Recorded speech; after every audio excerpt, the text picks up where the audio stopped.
자, 이번 시간에는 1차원 운동에서 위치, 변위, 그리고 속도의 개념에 대해서 알아보도록 하겠습니다. 먼저 개념을 잠시 정리하자면은 우리가 위치를 나타낼 때 위치는 뭐 벡터니까 기호로는 일반적인 기호로는 이렇게 쓰는데 이것은 이제 원점으로부터 물체의 위치까지의 벡터 이렇게 나타내겠는데요. 그래서 크기는 원점으로부터의 거리이고 방향은 원점으로부터 물체로 향한다. 그래서 1차원의 경우에는 원점에서부터 오른쪽 왼쪽밖에 없죠. 그래서 보통은 이제 오른쪽에 있는 쪽을 플러스로 잡고 왼쪽을 마이너스로 잡든가 아니면은 수직 연직 운동을 다룰 때는 원점의 밑쪽을 플러스 아래쪽을 마이너스, 물론 이제 반대로 잡을 때도 있어요. 그래서 어느 쪽을 플러스로 잡는지를 항상 유의를 하셔야 됩니다. 자, 그 다음에 변위라는 것은 위치의 변화, 그래서 이제 변위가 되는데, 여기 보면 이제 델타 R 이런 식으로 이제 나타내서 나중 위치에서 처음 위치를 빼는 거예요. 그래서 출발 위치와 끝나는 위치에 따라서 변하지만 택한 경로에 따라서는 변하지 않는다. 그래서 여기에서 시작해서 내가 어떻게 가든 간에 내가 이쪽에서 끝난다면은 변이 벡터는 요 벡터가 바로 변이 벡터다 이거죠. 이게 바로 변이 벡터가 하는 거다. 시작점에서 끝점까지 직선 거리를 변이 벡터로 한다. 다음 평균 속도라고 하는 것은 어떤 시간에 같은 변이를 일으킬 수 있는 등속도를 이제 평균 속도라고 하는 거죠. 그래서 델타 T분의 델타 R 정의가 되고, 단위를 하자면 이제 미터 퍼 세컨드 기본 단위로는 그렇게 되는 것이고, 자, 그래서 속도라는 것은 물체가 어떤 방향으로 얼마나 빨리 운동하는지를 설명해 주는 벡터이고, 속도의 방향은 물체가 운동하는 방향이며, 그리고 그 속도의 크기를 우리가 이제 속력이라고 그러는 거죠. 속도는 위치 벡터의 순간 변화율로 생각을 하시면 되고, 여기서 이제 순간 속도는 위치 벡터의 순간 변화율이다. 그래서 평균 속도와 이제 단위는 똑같이 미터 퍼 세컨드. 순간 속도 벡터는 운동 경로의 접선이다. 요건 이제 이따가 그래프에서 다시 한번. 그 다음에 이제 우리가 또 그래프 해석을 하는데, 만약에 x축이 시간축이고 y축이 이제 속도축일 때 이 시간 속도 그래프의 곡선의 아래 면적, 요 넓이가 바로 뭐다? 여기 바로 이제 델타 x가 된다 하는 겁니다. 이동한 거리가 된다.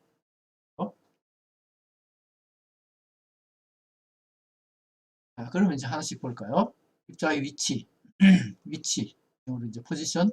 그래서 좌표계의 원점이라고 생각하고 선택한 기준점에 대한 입자의 위치. 그래서 우리가 어떤 1차원이니까 우리가 어떤 원점을 이렇게 잡으면은 얘가 이쪽에 이제 원점으로부터 만약에 3만큼 떨어져 있다. 그럼 이제 플러스 3. 만약에 단위가 미터라면은 여기서 이제 이 위치는 플러스 3미터가 되는 거고, 만약에 여기 있다. 그러면 여기 4m만큼 떨어져 있는데 처음에 왼쪽에 있죠. 그래서 이 위치는 마이너스 4m 이렇게 되겠죠. 그래서 이런 식으로 이제 나타내고, 그래서 여기에 이제 시간에 따라서 만약에 변한다면, 시간에 따른 입자의 공간상 위치를 우리가 안다면은 입자의 운동을 완전히 기술할 수가 있다 하는 거죠.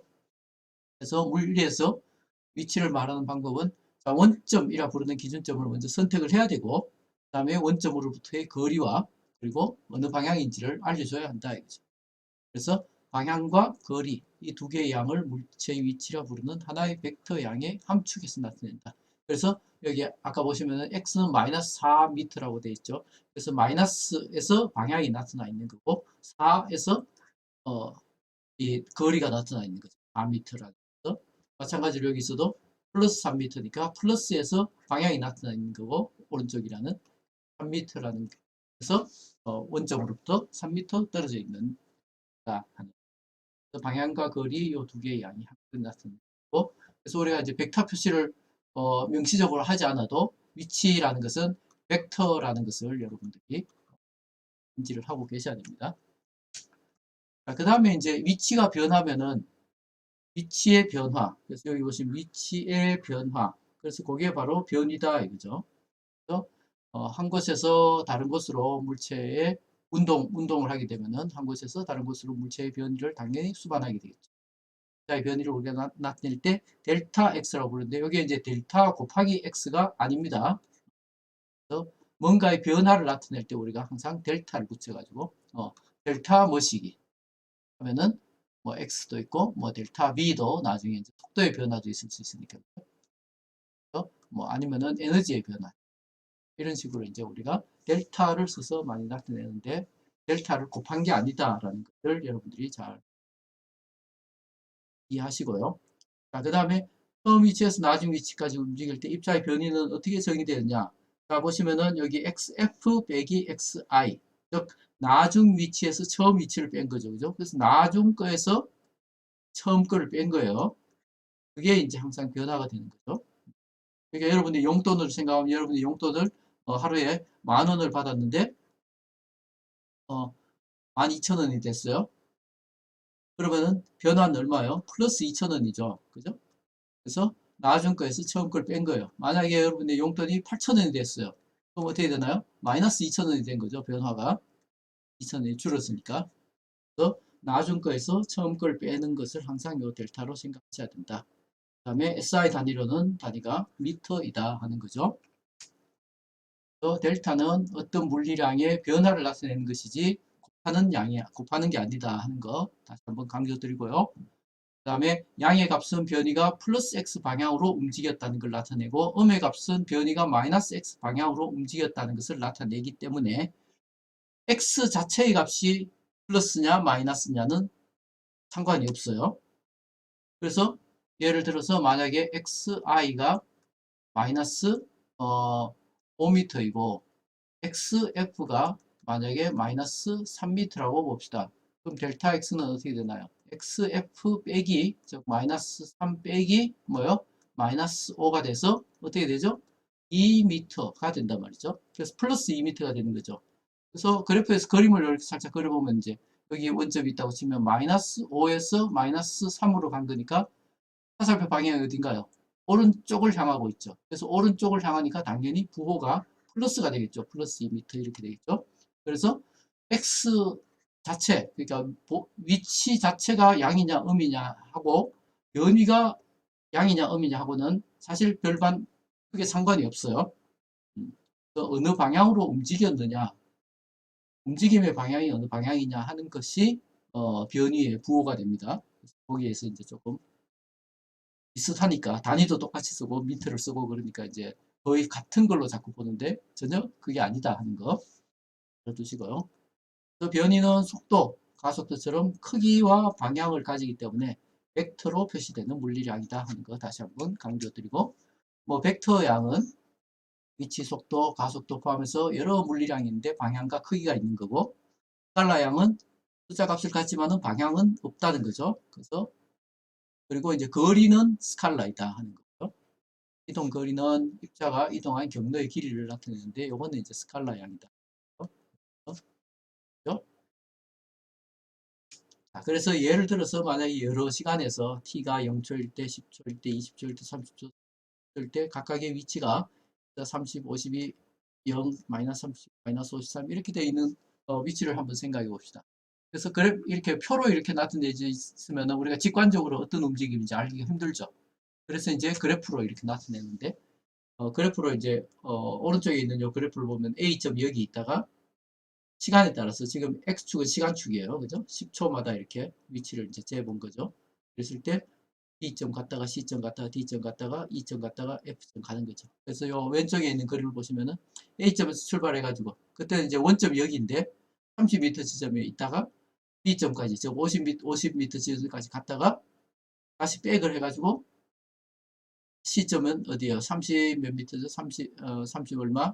숫자가 나왔죠? 38, 그죠? 38 왔다가 여기 이제 2점에서 2점에서 0으로 왔다가 다시 이제 마이너스 37, 아마 50 몇 정도 되겠죠. 이런 식으로 이제 움직임을 표시하는데 이 그림만으로도 우리가 사실 힘들죠, 그죠? 그래서 가장 확실하게 움직임을 보여줄 수 있는 것은 이게 되겠죠. 그래프를 이런 식으로 이제 그리면은 직관적으로 우리가 알 수가 있는 거죠. 그래서 이제 그런 그래프를 많이 쓰는데 이런 거 이제 시간에 따라서 위치의 변화를 나타내는 그래프이기 때문에 위치 시간 그래프라고 그래요.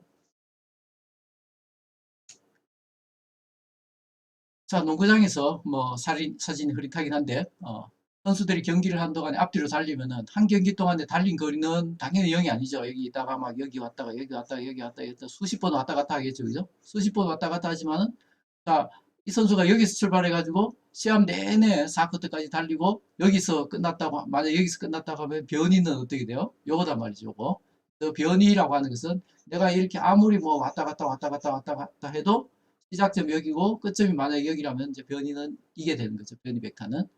그래서 변이 벡터와 이동 거리하고 같지 않다라는 것을 여러분 이해를 하시고요.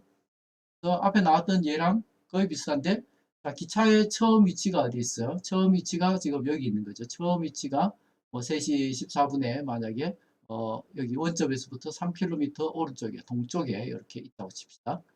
그랬을 때 어, 3시 56분 자, 얼마죠? 42분 후에 보니까 얘가 서쪽으로 26km 지점에 여기 있는 거예요. 그러면은 우리가 원점을 기준으로 해서 동쪽을 플러스라고 하고 만약에 서쪽을 마이너스라고 하면은 처음 위치는 어떻게 되나요? 처음 위치는 이제 플러스 3km가 되고 나중 위치는 마이너스 26km가 되고 그래서 기차에 처음 위치 벡터 ri가 있고 나중 위치 rf가 있을 때 변이 벡터 델타 r이라는 것은 rf에다가 rf에서 마이너스 ri를 뺀 건데 요거는 음수 우리 개념을 생각하면 rf 더하기 마이너스 ri 한 거랑 똑같겠죠, 그죠? 그래서 이런 식으로 이제 생각을 하면은 변이는 요 그래프에서 보듯이 요 밑에 그림에서 보듯이 여기 지금 마이너스 ri를 나타냈죠, 그죠? 그래서 ri는 요 벡터죠. 여기에 이제 ri 벡터다.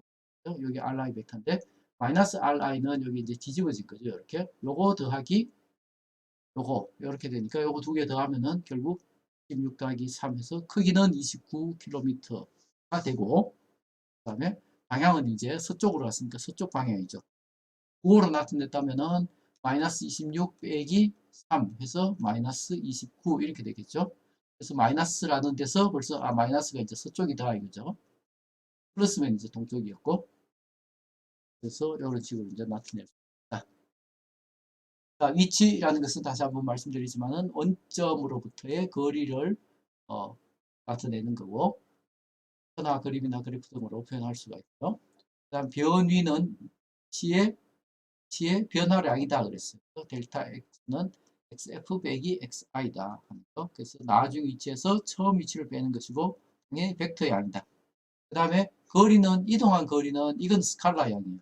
그래서 내가 만약에 여기 있다가 이렇게 여기 갔다가 이렇게 갔다가 이렇게 왔어요.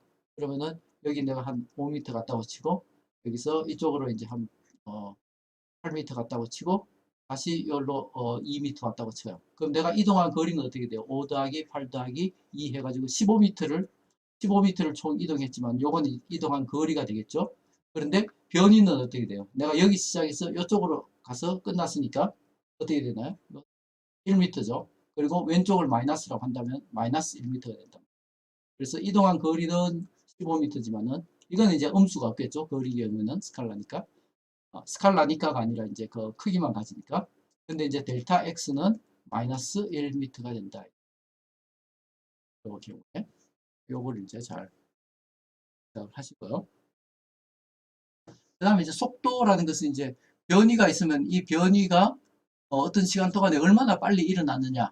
그죠? 짧은 시간에 변이가 일어나면 빨리 움직인 거고, 굉장히 긴 시간 동안에 같은 변이가 일어난다면 이제 아주 천천히 움직인 게 되겠죠. 그래서 움직임의 빠르기 정도를 나타내기 위해서 우리가 속도라는 개념을 사용하는데요. 그래서 일상생활에서는 속도와 속력을 혼용해서 사용하는데 서로 이제 영어는 이제 velocity고 이건 이제 벡터 양이고 속력은 이제 스피드예요. 스피드가 필요한 순간이 있고 velocity가 필요한 순간이 있겠죠. 어쨌든 스피드는 속력이고 velocity 속도다 하는 거죠. 그리고 이거는 스칼라 양이고 velocity 속도는 벡터 양이다 하는 거 강조드리고요. 그래서 평균 속력을 하면은 우리가 이제 주어진 시간 간격 동안에 물체가 전체 움직인 거리를 전체 걸린 시간으로 나눈 것을 평균 속력이라고 한다 이거죠. 경과 시간분의 움직인 경로 거리 전체.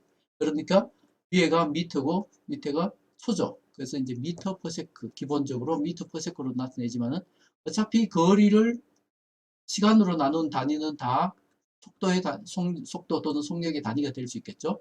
그래서 우리가 시속 몇 킬로미터 할 때는 킬로미터 퍼 아워 이렇게 이제 나타내고, 그리고 우리는 뭐 우리 한국에서는 안 쓰지만은 영미권에서는 마일이라는 단위를 많이 쓰는데 마일 퍼 아워 하면은 이런 식으로 이제 쓰면 좋은데 이 사람들은 마일 퍼 아워 이렇게 해서 mph 이렇게 이제 쓴단 말이죠.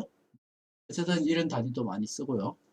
센티미터 초 이렇게도 쓸 수가 있겠죠. 이런 단위도 쓸 수가 있고, 어쨌든 거리를 시간으로 나눈 단위 그게 이제 속도의 단위로 쓸 수가 있다 이거죠.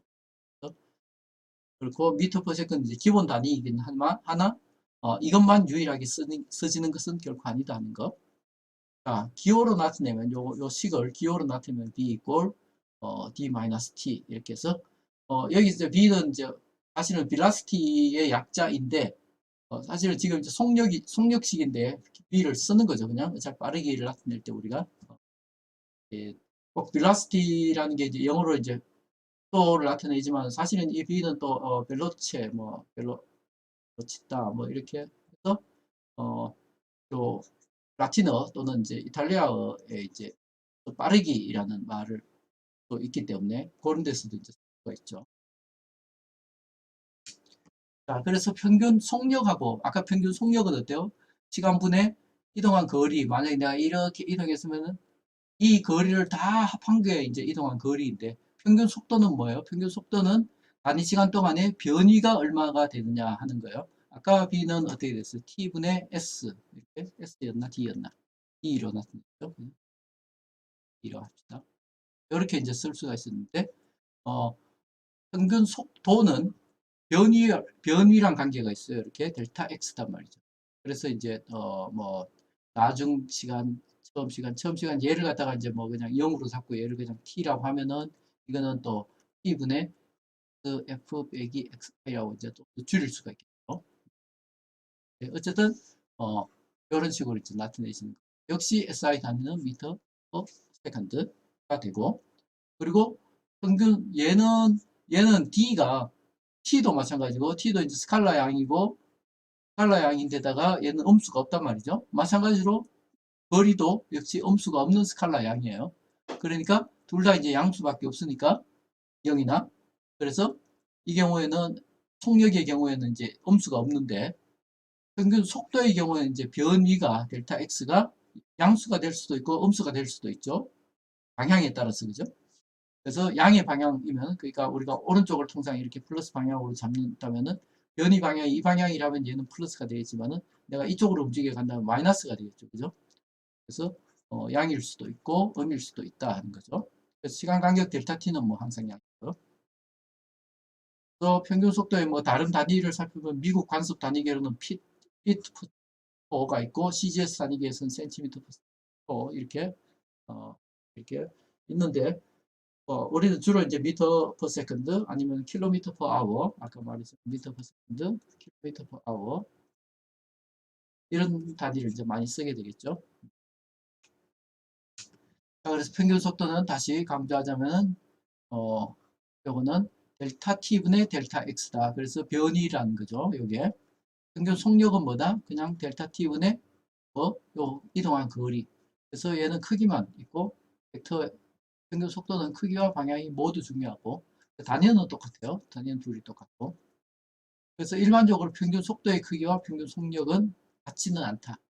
항상 같지는 않다는 거예요. 그래서 요거 평균일 때 평균 속력과 평균 속도의, 그러니까 생각해 보시면 아주 극단적인 예를 생각해 보면 여기 있다가 내가 1m 갔다가 1m로 움직여 왔어요. 1m 갔다가 1m 움직여 왔어요. 1초 만에. 그럼 평균 속력은 얼마예요? 평균 속력의 경우에는 자, 1초 만에 2m를 움직였죠.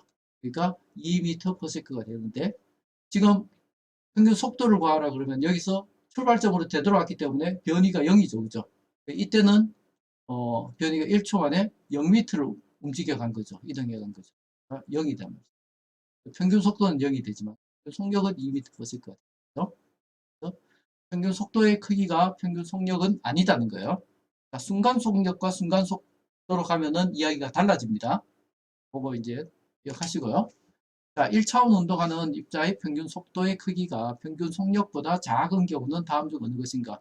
평균 속도의 크기랑 평균 속력이랑 만약에 한 방향으로 계속 간다면은 방향을 바꾸지 않고 그런다면은 평균 속도의 크기가 평균 속력의 크기가 되겠지만 그래서 입자가 플러스 x 방향으로 계속 움직이거나 마이너스 x 방향으로 계속 움직이는 경우는 평균 속도의 크기와 평균 속력의 크기가 같아요. 그렇지만은 입자가 플러스 x 방향으로 움직이다가 운동 방향이 바뀐 경우 아까 봤죠? 이런 식으로 그죠? 그래서 내가 만약에 1.5m 이쪽으로 가고 0.5m 이쪽으로 왔어요. 그러면은 총 2m를 1초 만에 움직였다면은 이건 이제 2m/s가 뭐가 된다? 이게 평균 속력이 된다 이거죠. 그런데 변이를 보면 여기 0.5m인 거죠. 그죠? 그래서 0.5m가 되기 때문에 변이를 따지면 0.5m per 1초, 1초 만에, 그죠? 0.5m, 0.5m per second. 이건 이제 속도다 말이죠. 속도, 평균 속도. 그래서 입자가 만약에 방향을 바꾸는 경우에는 평균 속도의 크기가 평균 속력보다 작다 하는 겁니다. 자, 그래서 아까 요 나왔던 그림 비슷한 거 나왔었죠. 그래서 그림의 위치 A와 F 사이에서 여기서 A와 F 사이에서 그러니까 여기서 B 갔다가 이제 이렇게 돌아온 거죠. 그죠? 이 사이에서 자동차의 변이와 평균 속도와 그리고 평균 속력을 구하라 그랬어요. 그래서 하나씩 구해보면 어떻게 되냐. 자, 변이를 구하면은 나중 위치에서 처음 위치를 빼니까 나중 위치가 뭐예요? 마이너스 53m에서 처음 위치 30m를 빼니까 마이너스 83m가 돼요. 그래서 여기서 마이너스 4라는 건 뭐예요? 왼쪽으로 움직여 갔다라는 의미죠. 그죠? 왼쪽으로 움직여 갔기 때문에 마이너스 4가 붙은 거예요. 그럼 평균 속도는 어떻게 됩니까? 평균 속도는 변이를 걸린 시간으로 나누면 되죠. 그래서 이게 위에 분자가 83m고 분모는 처음에 이제 0에 시작해서 50초 동안이니까 그래서 50분의 마이너스 83 해서 마이너스 1.7m/s의 평균 속도를 가지고 근데 평균 속력은 어때요? 여기서 갔다가 여기서 이만큼이니까 83m보다 더 긴 거리를 움직였겠죠. 그래서 얼마를 움직였다? 127m를 갔단 말이죠. 그래서 50으로 나누면은 2.54m/s가 된다. 그래서 평균 속도와 평균 속력이 같지 않다라는 것을 우리가 볼 수가 있죠. 그 다음에 거북이와 토끼가 4km 거리를 달리기 경주를 하기로 하는데 토끼가 0.5km를 뛴 후에 그러니까 이제 총 4km를 뛰어야 되는데 0.5km를 뛰고 나서 그러니까 남은 거리는 3.5km인 거죠. 0.5km를 뛰고 90분 동안 낮잠을 자. 여기서 90분 동안 낮잠을 자고 있어요. 하고 그 다음에 잠에서 깬 토끼가 이게 경기 중이었구나. 그리고 이제 이전보다 2배의 속력으로 달려서 경주가 1.75시간 만에 끝나고 그러니까 1.75시간 안에는 90분이 시간으로 따지면 1시간 반이죠. 그죠? 1.5시간이죠. 1.5시간 포함해서 1.75시간이니까 사실은 0.25시간 동안만 달린 거예요. 토끼는. 어쨌든 그러고도 토끼가 이겼어요. 그래서 토끼의 평균 속력을 계산하리라. 토끼의 평균 속력은 1.75시간 만에 몇 킬로를 달렸어요? 4킬로를 달린 거예요. 어쨌든 간에. 그죠? 그래서 평균 속력은 그렇게 이제 해야 되고 그가 잠을 자기 전에 평균 속력은 얼마인가? 그래서 요거는 이제 시간을 우리가 알면 거리는 아니까 0.5km 그걸 알 수가 있을 거예요. 그래서 요거는 계산을 해보도록 합시다. 그래서 먼저 평균 속력을 구하는 것은 단지 달린 거리를 전체 걸린 시간으로 나누는 것이니까 간단하고요. 자, 모르는 속력 두 개의 미지수로 놓아야 되겠죠. 이 B를 풀려면. 그래서 잠자기 전에 속력을 B1이라고 하면 잠이 깨서 속력을 B2로 놓는데 B1하고 B2는 관계가 있죠. 왜? 이전보다 2배의 속력으로 달린다 그랬으니까 B2가 B1의 2배라는 걸 우리가 알 수 있어요. 그래서 미지수는 하나단 말이죠. 그래서 토끼가 90분 동안 잠을 잤기 때문에 잠에서 깬 토끼는 단지 15분만 뛰었다는 것을 알 수가 있죠. 그래서 토끼의 자 먼저 토끼의 전체 평균 속력을 구하면은 이건 이제 쉽죠. 그래서 평균 속력은 경과 시간분의 경로 거리니까 4km를 1.75시간으로 나누면 되니까 2.29km/h가 나오고요. 자, 잠을 자기 전 토끼의 평균 속력 아까 B1으로 놓자 그랬죠. 그런데 토끼가 뛴 시간을 모두 더하면 0.25시간이죠. 그죠? 그래서 그림으로 여기다 그릴게요. 4km를 총 가는데 0.5 동안에 걸리는 시간이 있을 거고 3.5km 가는데 걸리는 시간이 있겠죠. 그래서 어쨌든 T1, T2 그리고 여기 이제 속력이 있을 거고 그죠? 어쨌든 자, T1하고 T1이 뭔지는 몰라도 자 0.5km 가는데 T1이 있으니까 그거의 속도가 어떻게 된다는 거예요. 속도가 T1은 B1분의 B1이 되는 거고 T2는 B2분의 D2가 되겠죠. 그죠? 그래서 요거를 갖다가 더하면은 0.25 시간이 되니까 요걸 요렇게 이제 할 수가 있죠. 근데 아까 이제 B2가 B1의 2배라 그랬어요. 그래서 이걸 2배로 놓고 다시 집어넣으면 어떻게 돼? B1분의 0.5. 그 다음에 요거는 B2 대신에 2B1. 그래서 B2 3.5km. 그러면은 이렇게 하면은 미지수가 하나인씩이 되겠죠. 그래서 요걸 이제 B1에 대해서 우리가 풀면 어떻게 됩니까? B1은 9km/h가 나오는 거죠. 그러니까 여기 보면 B1이 여기 분모에도 있고 분모에 있으니까 양변에다가 우변하고 좌변에다가 그냥 B1을 곱해줘 버리면 되겠죠. 그래서 B1을 만약에 이걸 곱해줘 버리면 0.5 플러스 2분의 3.5는 0.25 B1 이렇게 되겠죠. 그죠? 요거 이제 구하는 거는 뭐 크게 이렇게 구하시면 되고 그래서 이제 구하면은 9km/h가 나온다 하는 거죠. 자, 그래프를 사용해서 속도를 이해해 봅시다. 위치 시간 그래프를 먼저 생각을 해보면 단위 시간 델타 t 동안의 물체의 평균 속도라고 하는 것은 물체 위치 시간 그래프에서 시작과 끝점을 연결하는 직선의 기울기와 같다라는 걸 우리가 알고 있죠. 그래서 평균 속도는 어떤 두 지점을 선택하느냐에 따라 다른데 우리가 이 그림을 보시면은 아까 이제 자동차 움직이는 그 그림이었죠. A에서 F까지 이렇게 움직여 가는데 지금 보시면은 요거는 차량이 이제 왔다 갔다 하는 거고 지금 이제 A를 먼저 보면은 지금 이제 시간에 따라서 위치가 그냥 계속 일관되게 이렇게 늘어나고 있죠. 그래서 이런 거 이제 등속 운동이라고 그러죠. 등속도로 움직이는 경우. 그래서 A와 B와 C가 이렇게 있을 때 시간 동안에 가는 거리가 어떻게 되나요? 10초 동안에 여기 보면 마이너스 20에서 0으로 갔으니까 20을 움직여 갔죠. 그죠? 그래서 20m를 10초 동안에 갔기 때문에 요거는 어떻게 된다? 2m/s의 속도가 되는데 요거는 요거의 기울기가 같죠. 그래서 만약에 B에서 C까지 가는 데는 어때요? 20초가 걸렸죠. 20초가 걸렸는데 이때는 40m를 움직여 간단 말이죠. 그죠? 그래서 20초 동안에 40m를 움직여 가니까 요것도 역시 2m/s죠. 그래서 2m/s, 2m/s. 그래서 A에서 B로 가는 동안에 평균 속도나 B에서 C로 가는데 평균 속도나 똑같죠. 그래서 이런 걸 이제 속도가 변하지 않기 때문에 속도가 일정한 운동, 즉 등속도라고 이제 하는 거죠. 그래서 이게 이제 A가 등속도 운동이고, 그래서 시간 E, X 이럴 때 직선으로 이렇게 나온다. 그러면 이게 등속도 운동인 거죠. 마찬가지로 만약에 이렇게 된다. 직선으로 나오기 때문에 역시 등속도인데 물론 이제 마이너스 속도를 가지는 거죠. 이 경우에는 X. 네. 요거 이제 유념하시고 자, 그 다음에 이제 B 같은 경우에는 이거는 일정하지 않은 속도로 움직이는 자동차에 대해서는 이런 식으로 나타내는데 만약에 평균 속도를 구하라 그러면 평균 속도는 우리가 이제 어느 구간을 잡느냐에 따라서 평균 속도가 많이 달라지죠. 그러니까 A하고 F 사이 평균 속도를 구하라 그러면 이 선이 돼가지고 평균 속도가 마이너스가 되겠죠. 그렇지만은 A와 C 사이를 혹은 A와 B 사이를 잡으면 이 기울기가 돼요. 이때는 기울기가 플러스가 되니까 근데 이제 보면은 A와 B 사이 평균 속도가 A와 C 사이 평균 속도보다 더 크죠. 왜냐하면 기울기가 더 가파르기 때문에. 그래서 이 기울기가 평균 속도는 결국 우리가 임의의 두 점, 잡는 두 점에 따라서 달라진다 하는 겁니다. 자, 그러면 이제 우리가 순간적으로 속도가 얼마냐 이거죠. 그런 거 이제 관심이 있을 수가 있죠. 영어로는 이제 instantaneous velocity라고 그러는데 순간 속도 B는 평균 속도에서 시간 간격 델타 T를 어떻게 무한히 작게 여기 델타 T를 0으로 보내는 극한을 취했을 때의 값이다 이거죠. 그래서 그게 이제 사실은 도함수가 되는 거죠.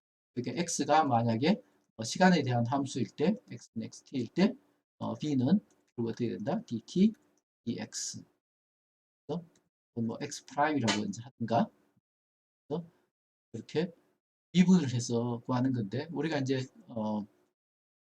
미분을 하지 않아도 사실은 이 개념은 뭐 크게 어려운 건 아니니까 그죠? 어쨌든 SI 단위는 미터 퍼 초 이렇게 이제 쓸 수가 있고 델타 T가 이제 0으로 가는 시간을 취한다 하는 거. 그래서 보시면 아까 나왔던 그림이지만은 특정 시간에 그래서 ASF 혹은 ASB 이렇게 하면은 이 평균 속도가 완전히 달라지는 거죠, 그죠? 그러다가 B점을 갖다가 만약에 A점에 무한히 접근을 시키면은 어떻게 되나요? 결국 이제 요런 접선이 되겠죠. 그죠? 요 초록색 선이 바로 뭐가 된다? 요게 이제 바로 순간 속도가 된다는 거죠. 그래서 요 그림을 이제 조금 더 확대해서 여기다 그리면은 B에서 B점을 갖다가 점점 A점에 근접시키다 보면 이렇게 초록색 접선이 나온다 이거죠. 초록색 접선으로 접근을 하게 되고 그거의 기울기가 바로 뭐가 된다? 그게 바로 순간 속도가 된다. 그러면 순간 속력이라는 개념도 있겠죠. 그럼 순간 속력과 순간 속도는 어떻게 관계되느냐? 그냥 순간 속도의 크기로 정의된다는 거죠. 그래서 자 순간 속력은 그냥 순간 속도의 크기예요. 그렇지만 아까 봤지만은 평균 속력하고 평균 속력하고 평균 속도의 크기는 완전히 다르죠. 이건 이제 전혀 다른 거예요. 그죠? 순간 왜냐하면 평균 속력하고 평균 속도하고 다른 거는 우리가 평균 속력, 평균 속도 이야기할 때는 이제 어떤 델타 T가 유한한 어떤 시간 동안에 벌어진 일이기 때문에 우리가 이제 왔다 갔다 할 수가 있는 거죠. 근데 순간을 따지는데 이 왔다 갔다 할 시간이 있을까요, 없을까요? 없겠죠, 그죠? 왜냐하면 무한히 리미트 델타 t가 0으로 보내는 그래서 델타 t가 그 0인데 그 사이에 방향을 바꿔서 왔다 갔다 할 수는 없잖아요, 그죠? 그러니까 한 방향으로 움직인다고 이제 생각을 할 수가 있고 그럴 경우에는 이제 순간 속력, 순간 속도가 이런 관계를 갖는다 하는 거죠. 그래서 평균 속력, 평균 속도도 마찬가지예요. 만약에 입자가 움직일 때 움직임의 방향이 전혀 바뀌지 않는다면 평균 속력이나 평균 속도나 크기가 같겠죠. 그래서 둘이 크기가 같다는 말은 운동의 방향이 바뀌지 않았다는 의미하고도 사실은 큰 거죠. 순간 속력은 뭐 미분으로 나타내는 델타 ds 이렇게 쓸 수 있는데 델타 t분의 델타 s고 델타 t를 0으로 보내는 극한을 한다. 순간 속력이에요. 자, 천천히 움직이는 기차 이렇게 계산하기보다는 그림으로 이렇게 잘 보시면은 전체 이동에 대한 평균 속도 그러면은 평균 속도니까 O에서 C까지죠, 그죠? 그래서 뭐가 돼요? 요 파란색 점선의 기울기가 바로 전체 이동에 대한 평균 속도가 될 거고 그다음 운동의 처음 4초 동안의 평균 속도 4초 동안이에요. 4초가 여기죠, 그죠? 4초 동안이니까 여기 0에서 A까지 갔단 말이죠. 요 구간에서의 0에서 A 사이에 이연선의 기울기가 되겠죠. 물론 이제 4초 동안 4m 갔으니까 1m 퍼세가 되겠지만 그 다음에 다음 4초 동안에 그러니까 여기서 4초 가고 그 다음에 4초니까 4초에서부터 8초까지죠. 그럼 거기에서 보면 ASB로 해가지고 A점에서도 위치가 4m고 B점에서도 위치가 4m예요. 그 말은 움직이지 않았단 말이죠. 그래서 시간 위치 그래프에서 지금 위치가 변하지 않는 게 이런 식으로 직선으로 나타나겠죠. 기울기가 0이다 라는 말은 속도가 0이다 라는 말이고 그러니까 움직이지 않는다는 말이죠. 요 다음 4초 동안의 평균 속도는 0이 될 거고요. 그 다음에 t가 2초일 때 여기죠. 그죠? 여기일 때 순간 속도는 어차피 여기 등속 운동이니까 등속 운동이라는 걸 어떻게 하나요? 직선이면 등속 운동이라고 그랬죠. 그죠? T 그래프에서 기울기가 변하지 않으니까. 여기서 1m/s가 될 거고, T가 9초일 때, 9초일 때는 어디예요? 여기죠, 여기. 그죠? 여기. 그래서 이 초록색 점선이 바로 9초일 때의 접선이단 말이죠. 여기에서 이제 구하면 되겠죠. 여기 보시면은 이게 한 3이고, 이게 12니까, 대충 한 6.5 정도 되겠네요. 그죠? 그걸로 이제 해가지고 구하면 된다. 하나씩 구해보면은, 자, O에서 C 사이 평균 속도는 파란 점선의 기울기를 써서 구하면 될 거니까 12초 만에 10m를 갔단 말이죠. 0.833m/s가 되고, 자, 처음 4초 동안의 기차의 평균 속도는 다시 기울기를 구하면 되죠. 아까 봤었죠. 그죠? 4초 동안에 4m 갔으니까 1m/s가 되는 거고, 그 다음 4초 동안은 ASB까지 갔는데 ASB까지 아까 이렇게 누워 있었죠. 그죠? A점이 있고 B점이 여기 있었는데 누워 있었어요. 움직이지 않는단 말이죠. 위치 변화가 없기 때문에 델타 X가 0이라서 속도가 0이 된다.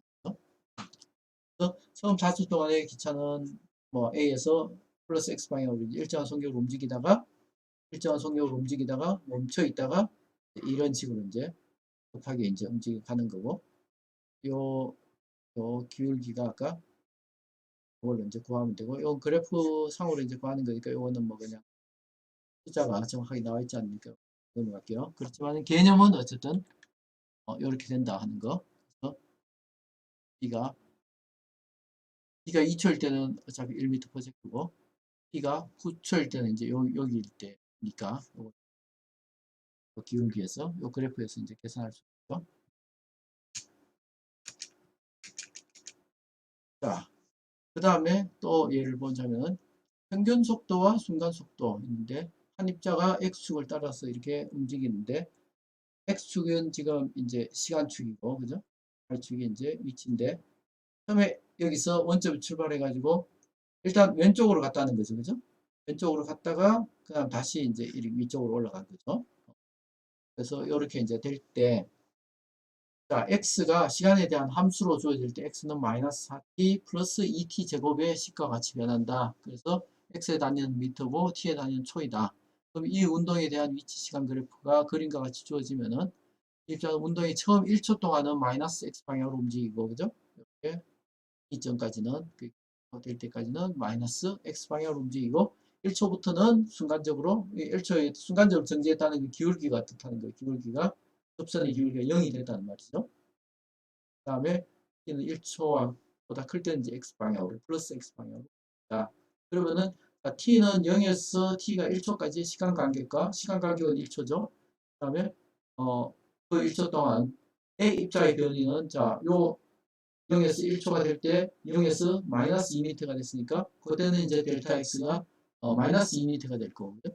1초에서 3초까지가 여기서 여기까지, 그러니까 B에서 D까지예요. 그죠? B에서 D까지는 여기서 2초 동안에 얼마를 갔어요? 여기서 마이너스 2에서 어디까지 갔어? 6까지 갔으니까 8m로 움직인 거죠. 플러스 방향으로. 그래서 그렇게 변이를 구하면 되고, 그 다음에 2시간 간격 동안의 평균 속도를 구하라. 그거는 시간분의, 자, 뒤에 여기서 구하는 거, 뭐 뒤에서 다시 자세히 하겠지만은 델타 x가 마이너스 2m다. 그죠? 그러니까 1초 동안에 마이너스 2m니까 평균 속도, 처음에 평균 속도는 마이너스 2m/s가 되고, 그 다음에 1초에서 3초까지는 델타 x가 얼마예요? 8m단 말이죠. 그죠? 8m인데 몇 초 동안 움직이가? 2초 동안 움직였어요. 2분의 8 해서 4m/s. 이렇게 평균 속도가 달라지고, 다음 t가 2.5초일 때, t가 2.5초일 때가 여기에요. 그죠? 시점. 여기에서 이 기울기니까 요거 이제 직선의 기울기를 구하면 되겠죠. 네? 이제 하나씩 보면은 첫 번째 시간 간격에서 ti, 이니셜 타임일 때는 ta가 0이고, 그 다음에 나중 시간이 이제 1초 넣는다. 그러면은 그 식에 대입해서 변이를 이제 구하면 되겠죠. 그죠? 그래프를 물론 그래프에서 구할 수도 있지만, 그래서 구하면은 어떻게 된다? 1초일 때, 이 식에다 t에다 1초 집어넣은 거하고, 0 집어넣으면 어차피 0이니까, 이건 0이고, 하면은 마이너스 2m. 그래서 식에 집어넣어서 구하면은 여기 나오고, 마찬가지로 두 번째 시간 간격에서도 똑같은 식으로 해서 구하면 되겠죠. 3초일 때랑 1초일 때 넣어서 구하면은 8m가 나오더라고요. 그래서 8m. 그러면은 두 번째로 평균 속도는 우리가 앞에서 외적으로서 구했던 거니까 1초 동안에 마이너스 2m를 움직여갔으니까 마이너스 2m 퍼 세컨드. 그 다음에 두 번째 ESD로 가는 거는 2초 동안에 8m를 움직였으니까 플러스 4m 퍼 세컨드. 그 다음에 T가 2.5초일 때, 그러니까 점 C에서 초록색 선의 양 끝에서 위치와 시간을 읽어서 계산을 하면 되겠죠. 그래서 3.8 빼기 1.5초 빼기 2.5초는 여기 보시면은 여기 초록색 선을 보시면은 끝에 점 보면 이거 쭉 내리면은 잘 보이겠지만 3.8초고 요거는 이제 1.5초단 말이죠. 그죠? 3초에서 1.5초 빼기 요게 이제 델타 T가 되는 거고 그 다음에 여기가 이제 10m고 여기가 마이너스 4m니까 10에서 마이너스 4 빼면 16이 되죠. 그래서 구하면 이제 6m per sec가 되고 아니면은 우리가 이제 미분을 써서 구할 수도 있죠. 그래서 x가 어떻게 되는 마이너스 4t가 어떻게 마이너스 4t 플러스 2t 제곱이니까 마이너스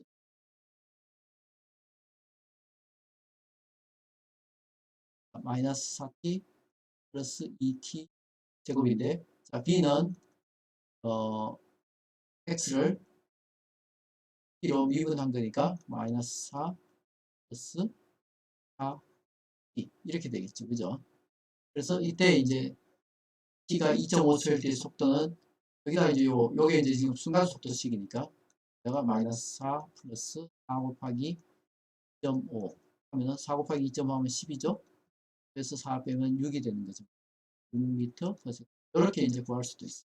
이게 이제 우리가 식을 안다면은 이제 확실하게 이제 구할 수 있는데 연습 문제이기 때문에 그냥 이제 그래프 개념을 써가지고 이제 문제를 풀어봤어요.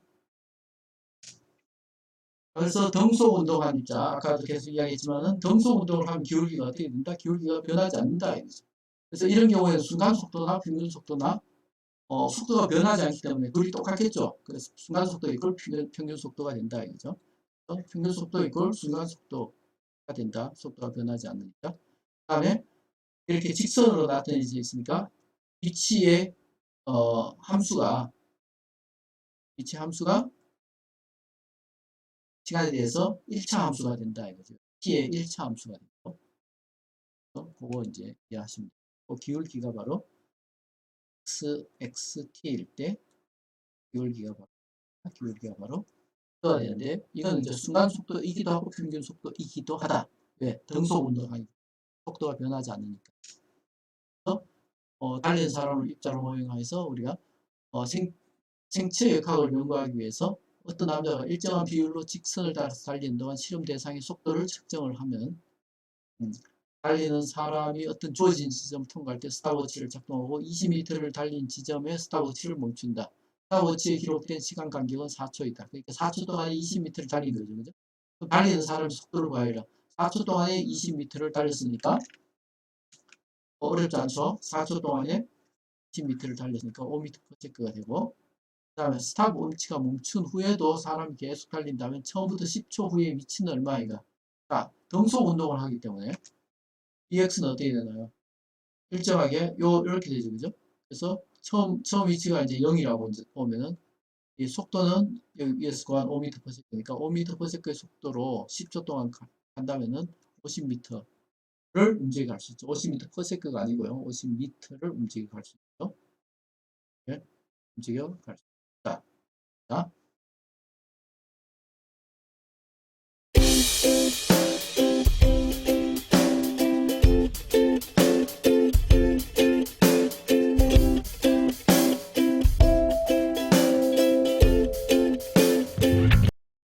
자, 연습 문제를 한번 풀어봅시다.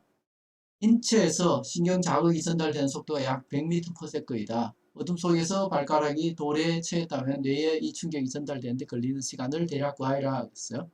그래서 대충 뭐 우리 키가 한 1.180cm라고 보고요. 물론 이제 더 큰 학생들도 있겠지만은 그냥 한국 학생의 평균 키가 한 180 정도라고 하면은 우리가 이제 요식 보면은 이제 B는 뭐요? T분의 D. 이걸 이제 다시 쓰면 T는 B분의 D. 이렇게 쓸 수가 있죠. 그죠? 그래서 시간을 구할 때는 이제 이렇게 쓰면 되겠죠. 그래서 거리를 속도로 나누면 이제 시간이 나오는 거죠. 그래서 이렇게 되고 이걸 100으로 1.8을 나누면은 0.018이고 미터 없어지고 나면 이제 초분의 1이니까 초분의 1분의 1이니까 위로 올라오면 초가 되겠죠. 0.018초가 걸립니다.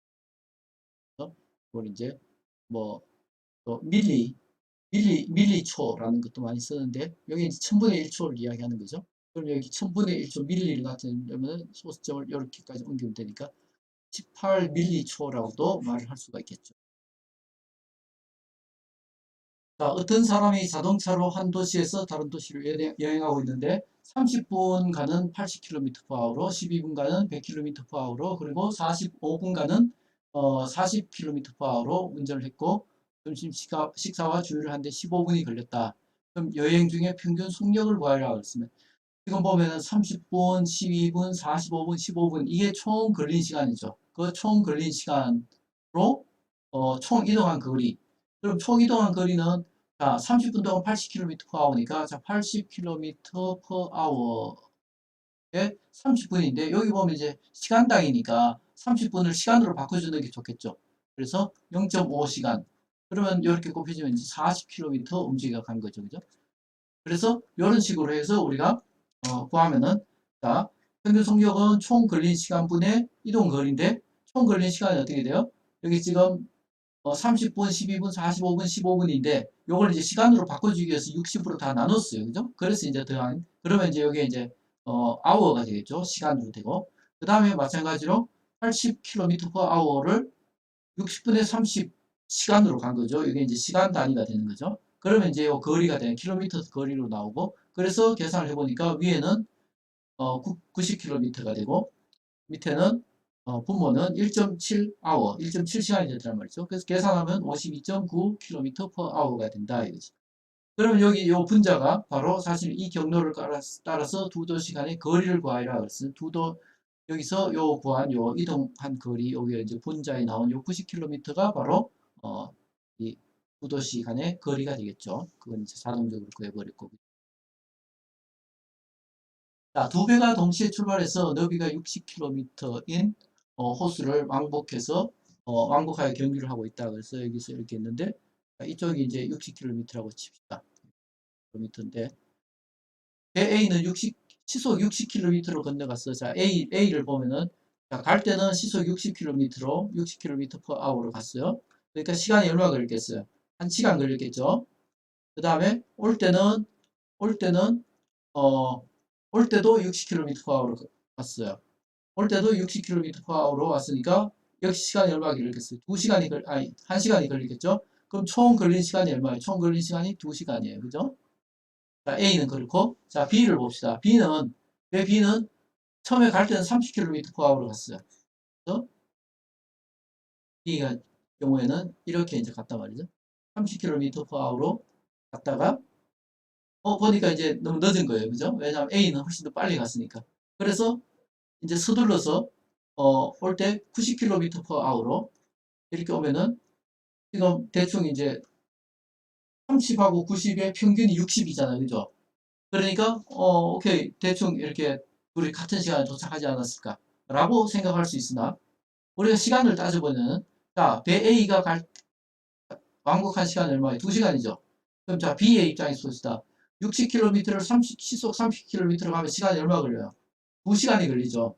그러니까 얘가 B가 반대편에 갔을 때 A는 벌써 돌아와 있는 거죠.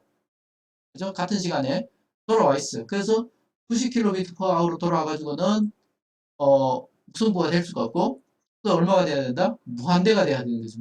무한대의 속력으로 돌아와야만 이제 비길 수가 있는 거죠. 그래서 이 경우에는 B가 무조건 진 거다. 그래서 자, 승리한 배의 평균 속도는 60으로 갔다 60으로 갔으니까 얘는 이제 평균 속력은 지금 속도는 0이고요. 그러니까 승리한 배의 평균 속도나 진배의 평균 속도나 둘이 이제 속도는 0이고 속력으로 따지면은 A 배의 평균 속력은 60km/h죠. 그죠? 60km/h예요. 그런데 B의 평균 속력은 얼마인가? 보면은 자, 갈 때 2시간이 걸렸어요. 올 때는 어떻게 됐어요? 올 때는 시간이 얼마 걸리나요? 60km를 90km/h 왔으니까 얘는 3분의 2 시간이 되겠죠. 그죠? 그래서 얘는 뭐 3분의 2시니까 0.67 뭐 이렇게 되겠죠. 그죠? 0.67. 그러니까 갈 때 2시간 걸리고 올 때는 3분의 2시간이 걸렸어요. 그러니까 시간이 총 3분의 얼마죠? 3분의 8시간이 걸렸단 말이죠. 근데 120km를 3분의 8시간으로 간 거죠. 그러면은 이거는 계산하면은 3 곱하기 120 나누기 8 이렇게 되겠죠. 그래서 4로 나누면 2, 35 그래서 45km/h가 되겠죠. 그래서 평균 속력이 B의 평균 속력이 얼마가 된다? B의 평균 A는 60km/h였으면 B는 45km/h가 된다. 평균 속력이요. 평균 속도는 그냥 둘 다 0이고 평균 속력을 따지면은 A와 B의 평균 속력이 이렇게 차이가 난다 하는 겁니다. 그래서 아까 평균 속력이라는 게 총 걸린 시간분의 총 이동한 거리라고 그랬죠. 그죠? 그걸 이제 생각을 해서 구해야 된다. 그래서 여러분이 평균 속력의 평균이 결코 아니다 하는 거, 그걸 잘 이해를 하시고요. 자, 그림은 어떤 입자가 X축을 따라 움직일 때 위치 시간 그래프다. 그래서 X축이 시간이고, Y축이 위치예요. 그럴 때 시간 간격, 0에서 2초 사이에 여기서 4초, 2초에서 3초, 뭐, 요거 일대의 평균 속도를 구하라고 했어요. 0에서 2초의 평균 속도, 0에서 2초의 평균 속도니까 요 기울기죠, 그죠? 그러니까 2초 동안에 얼마 갔어? 10m 갔으니까, A 경우에는 2초 동안에 10m를 갔으니까 이거는 5m/s가 될 거고. 자, 0초에서 4초, 0초에서 4초 되면 0에서 4초까지 갔을 때 여기서 위치를 보면 5가 되죠, 5. 그죠? 그래서 이 경우에는 4초 동안에 얼마 움직였어요? 5m 갔단 말이죠. 여기가 이렇게 될 거예요. 그러니까 이건 어떻게 된다? 0.25m/s가 되겠죠. 그 다음에 2초에서 4초. 2초에서 4초. 2초에서, 자, 10에 있다가 5로 갔어요. 그죠? 그래서 T 같은 경우에는, 2초 동안에 10에서 5로 갔으니까 5 빼기 10이죠. 그러니까 어떻게 되죠? 마이너스 5m 간 거죠. 그러니까 얘는 마이너스 2.5m/s가 되는 거죠. 마이너스요. 마이너스 방향으로 움직여간 거죠. 그 다음에 4에서 7초. 4에서 7초. 보면 7초가 여기죠. 그럼 여기다 말이죠. 여기. 그죠? 그럼 4일 때는 5에 있다가 마이너스 6까지 간 거죠. 그러면은 4에서 7초니까 D. 4에서 7초니까 3초 동안에 어떻게 갔어요? 마지막 위치가 6이고 처음 위치가 5니까 이렇게 되죠. 그래서 마이너스 11 나누기 3 이렇게 마이너스 3분의 11 코세크 요거 뭐 계산 안 할게요. 그렇게 되고 그 다음에 0에서 8초 0에서 8초 사이의 평균 속도 자 0에서 0초일 때 0이 시작했다 8초일 때 0으로 끝났죠? 그럼 변이가 얼마예요? 0이죠. 그래서 8초분의 0m 그러니까 0m/s 평균 속도는 0m/s가 된다.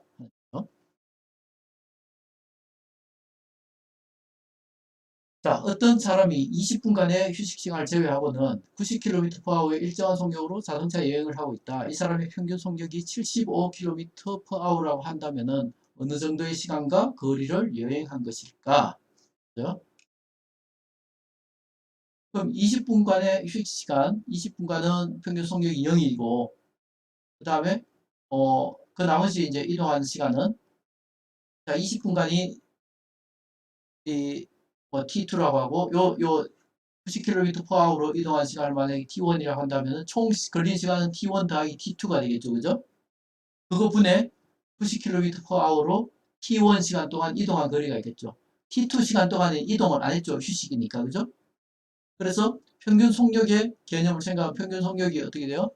이동한 거리를 이동한 거리를 총 시간으로 나누면 된단 말이죠. 그래서 요거에서 이제 이해를 하면 되죠. 75km/h가 평균 속력이고 t는 이동한 데 걸린 총 시간이고 s는 이동한 총 거리인데, 그러니까 시간을 따지면 아까 내가 이제 여기 t1이라고 했던 걸 그냥 t라고 합시다. 어차피 미지수 하나니까, 그죠?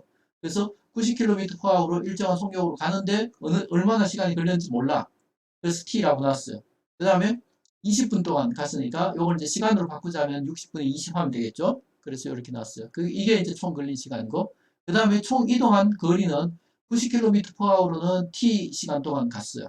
그 다음에 20분 동안은 안 움직였으니까 이거는 뭐 그냥 0이죠. 그죠? 그러니까 계산하기가 쉽죠. 그래서 t, 여기에 지금 t 플러스 3분의 1이니까 이걸 갖다 이쪽으로 이제 이항시켜버리는 이 75 곱하기 t 플러스 3분의 1이 뭐가 돼요? 90t가 되는 거죠. 그죠?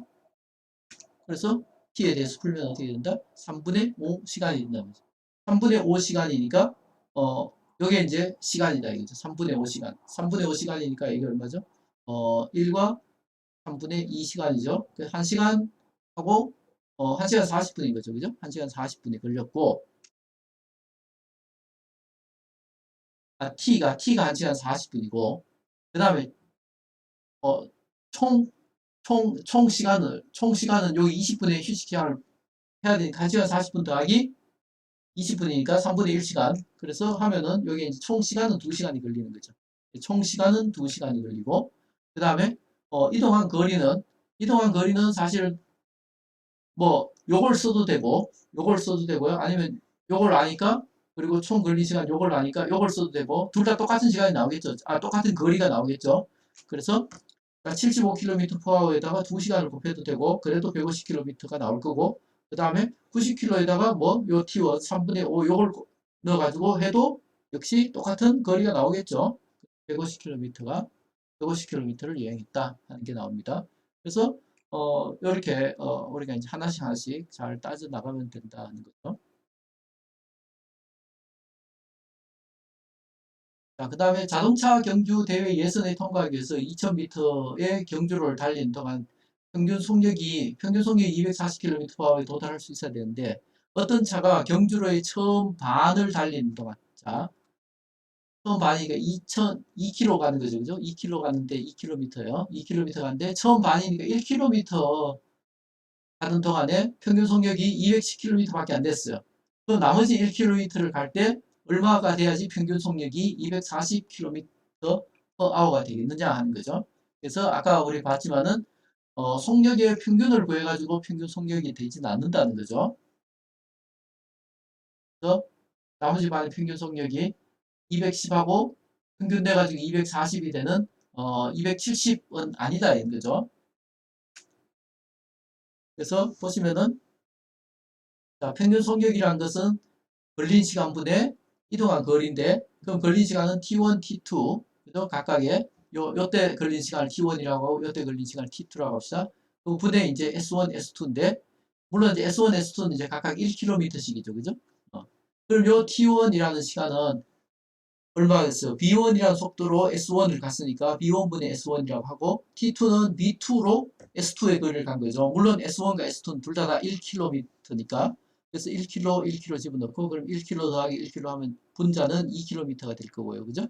b1은 우리가 알고 있어. 첫 구간은 210km/h니까 이렇게 이제 놓으면 b2가 바로 미지수단 말이죠. 그거 해가지고 나온 게 이게 240km/h다. 그래서 이걸 이제 요거 푸는 건 뭐 그렇게 어렵지 않겠죠? 그래서 풀어보면 어떻게 나온다? B2가 280km/h가 나온다 이거죠. 그래서 210과 280을 평균 내서 240이 나오는 게 전혀 아니라는 거예요. 특히나 이제 이렇게 거리를 내가 반을 갔다 이런 문제가 나올 때는 속도의 평균을 구해서 평균 속력을 구할 수 없다 하는 걸 분명히 인지를 하십시오. 자, 수영 선수가 T가 0초에서 이제 시작해서 길이 L인 수영장을 시간 T1 걸려서 헤엄쳐서 끝까지 갔다가, 여기서 길이가 L인 수영장인데 T1 걸려서 갔다가 T2 걸려서 온단 말이죠. 출발 위치로 돌아오면 처음에 그가 X방향으로 헤엄친다면은 맞은편 끝까지 가는 동안, 그리고 돌아오는 동안, 그 다음에 왕복하는 동안 이 사람의 평균 속도를 식으로 나타내라.